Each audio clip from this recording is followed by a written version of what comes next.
Hey everyone, happy Monday. All right. Hey, hope everyone's well.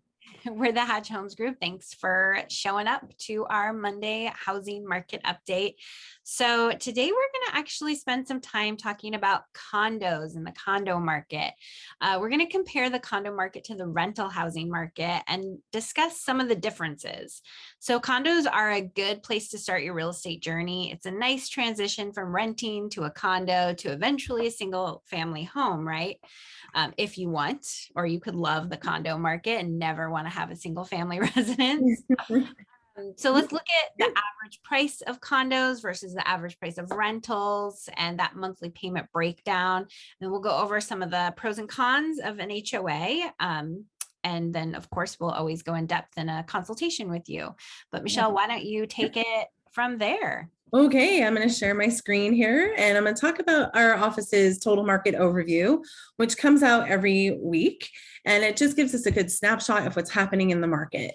So this is for greater Portland area, all condominiums in the Portland area. It has your price range and it has like your days on market or months of inventory, which is something you've heard us talk about a lot about. Your average sales price and your list to sales ratio, which I think is important to note that the list to sales ratios are for the condo market is actually a lot less than a single family home. Yeah, So, it's actually, Michelle, I noticed that it's actually 3% more favorable for buyers for the condo market. So the condo market isn't suffering from so much overheating and multiple offers that the single family residences. Yeah, it feels a little tamer and less stressful. Like it's still competitive, but it just depends. But so overall, like down here at the bottom, it shows that the basic average price, sales price is $366,261 as a purchase price for a condo. So I took that and put it into a mortgage calculator and, considering the average mortgage rates right now are about 3.125 and your average homeowners association fees are $384 a month. And as a first-time home buyer, you really get the incentive of having lower down payment, like 3.5% you can get in a home for.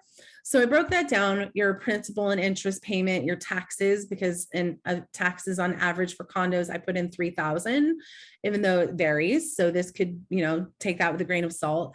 You have your private mortgage insurance when you do hit less than 20% down, and then your average homeowners association. So it does come up to about 2436. And, keeping in mind that, the average rentals in Portland are around $2,000 or less. What you're getting in return there is that security of knowing that your mortgage payment every month is going to be the same. Mortgage or rental rates are going up on an average of 7% per year. You talk like landlords are allowed to do that. So your monthly payment is locked in for 30 years or less if you decide to pay it off. So you know what you're going to be in for. The other pro is just like having no fear of eviction. Like when you own your condo, it's yours. And you don't have the landlord breathing down your neck or raising your rent, or maybe, that fear of they may kick you out. Michelle, I think that's a big thing right now. We're seeing a lot of people that are being given notice because there's a lot of landlords have been really suffering with the moratorium and they're putting their homes up for sale and evicting tenants. Yeah. So yeah, that's a really good one. But also I think like you're building equity for yourself when you own your condo. So if you decide you want to move, selling your condo, it will likely appreciate. It will appreciate, maybe not at the same rate as a single family home, but you still have equity that you can put towards your next home. Or if you need to sell to move or travel or whatever, like there's freedom there. There's a lot of freedom there. And I think that's a really big pro. Like, and then designing your home, you can make it whatever you want. And yeah, I mean, I think it's just, there's a lot of bonuses that we can talk about when you make a consultation with us. But let's talk about a homeowners association a little bit. The HOA is with every condo. They vary in what they cover, but the beauty of it, and I live in a condo, so I really feel this, is I may pay $350 a month to my HOA, but it's kind of a built-in savings plan because they're going to put money away into a reserve account. So if something happens with the roof or the siding or something needs to be fixed, there's money there for that, which you would have to do, anyway, if you owned a home. And also the utilities, like I don't have to pay for my water, sewer, or garbage. And that saves me hundreds of dollars a month, which is essentially what, the trade-off is when you're putting it into the homeowners association. So overall, Also, you don't have to pay for insurance. Yeah, insurance. I mean, you do still have to get your mortgage insurance and like homeowners insurance just for your own safety and security, Yeah, but you don't need fire insurance and stuff for you. All that extra is on the HOA, and you're part of a community. Like, overall, I think it's a really good stepping stone for people who are renting an apartment, because apartments on average right now, their square footage is about 756 square feet for an apartment that you're renting for probably 1,500 or more a month. Whereas the average square footage in a condo is 1,181 square feet. And that's a lot more space for maybe just a little bit more money and all of those things that we talked about. So yeah, please feel free to reach out. Yeah, and the condo market, just like right now in particular, hasn't seen the growth of the single family home. Actually, there's some condos that are back to their like 2017, 2018 prices, and that's because of like COVID and everything that happened in Portland. So it's kind of like you're getting to get into a condo for what prices were a few years ago, and in a lot of situations, not all, but in a lot of situations. So yeah, it's true. It's a good time. And with interest rates being so low, like, why not? Like, it's such a good time.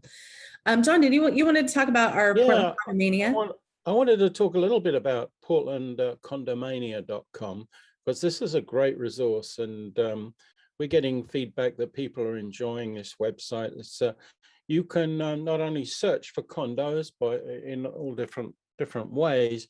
You can actually see by condominium complexes, you can learn about particular complexes, and also there's news, relevant news for that area on the site.